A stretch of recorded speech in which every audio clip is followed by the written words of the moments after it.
I'm Ashanea Parker. And I'm Imani Romney. And we're right on the riverfront at Anacostia Riverkeepers.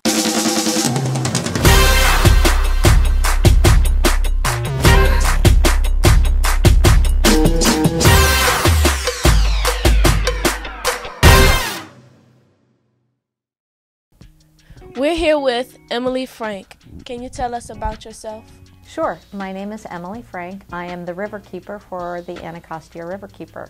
We work and focus on the Anacostia River, getting it cleaner and healthier and providing opportunities for people to engage with the river.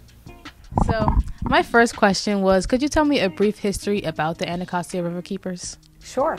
So Anacostia Riverkeeper is part of the movement of over 300 water keepers around the world. We're water keepers, creek keepers, shore keepers, bay keepers. We have a glacier keeper in Nepal. So we're in China, Indonesia, Australia, and we really believe that everyone has the right to clean water. We think in the United States that's kind of a given. That's like, well, duh. But we really don't. We see all these signs that we're not really taking care of our water.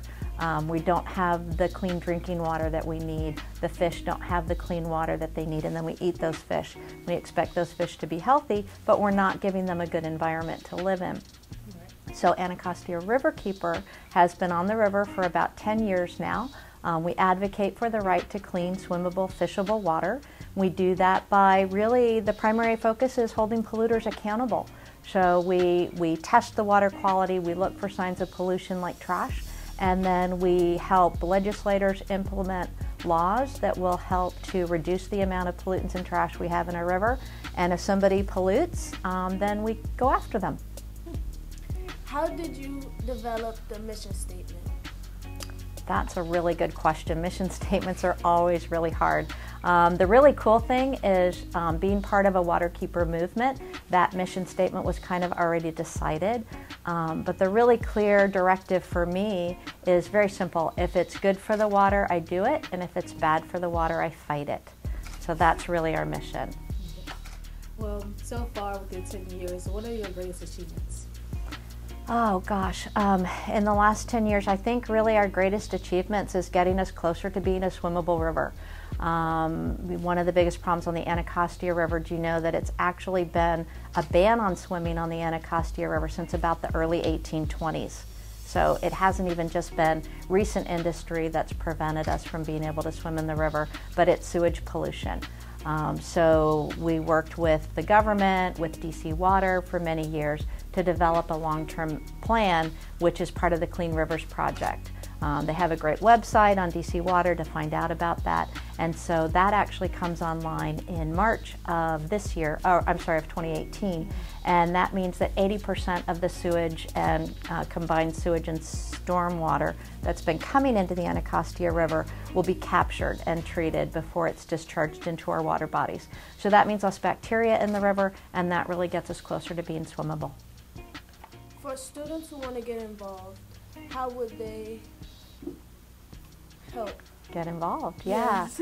I think like what you're doing right now, getting the word out about what we're doing.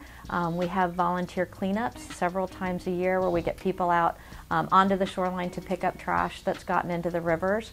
We have recycling campaigns that we work on. We have opportunities for people to connect to the river. We think that's really important.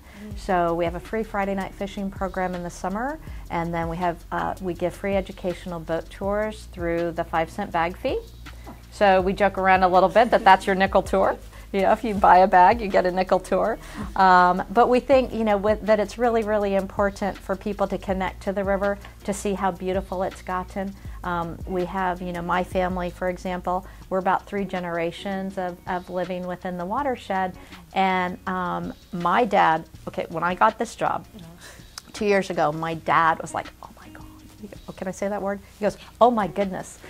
You know, I can't believe you're on the Anacostia River. That's the dirtiest polluted river, and when I was a kid growing up, we all knew to stay away from it.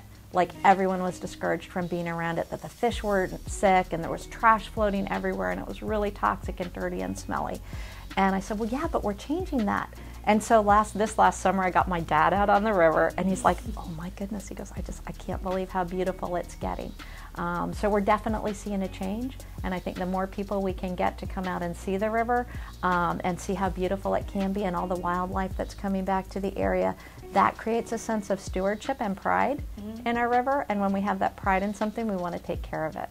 Thank you so much. You're welcome. I'm Ashanea Parker. And I'm Imani Romney, Reporting for RWN².